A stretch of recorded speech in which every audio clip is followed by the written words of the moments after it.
இன்றைக்கி ஒரு மேரேஜுக்கு ஃப்ளார் கேர்ள்ஸாக இருக்குது. ஒரு 3 குழந்தைங்களுக்கு வந்து ட்ரெஸ் ரெடி பண்ண போகிறோம். ஸோ ட்ரெஸ் வந்து அவங்க சாட்டினும் அதுக்கேற்ற மாதிரி மேட்சிங் நெட்டும் எடுத்து கொடுத்துட்டாங்க.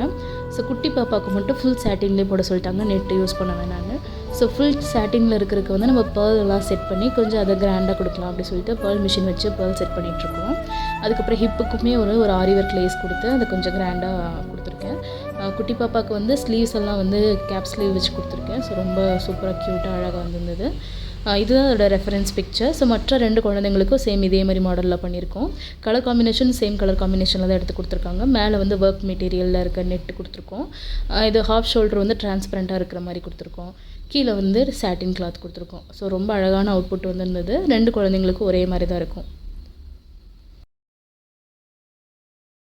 ஸோ ஓவரால் ஃபினிஷ் பண்ணதுக்கப்புறம் குட்டி பாப்பாவுக்கு வந்து இந்த மாதிரி அவுட்புட் தான் இருந்தது. இதுக்குரிய ஸ்டிச்சிங் சார்ஜ் பார்த்தீங்கன்னா இதில் சாட்டின் இல்லாமல் காட்டன் லைனிங்குமே யூஸ் பண்ணியிருக்கு. ஸோ இது வந்து 450லேருந்து ஸ்டார்ட் ஆகும். 3 குழந்தைங்களுக்கும் சேர்த்து 1650 வந்தது. ஸோ உங்களுக்கு இந்த மாதிரி டிசைன் பண்ணால் எங்களை காண்டாக்ட் பண்ணுங்கள்.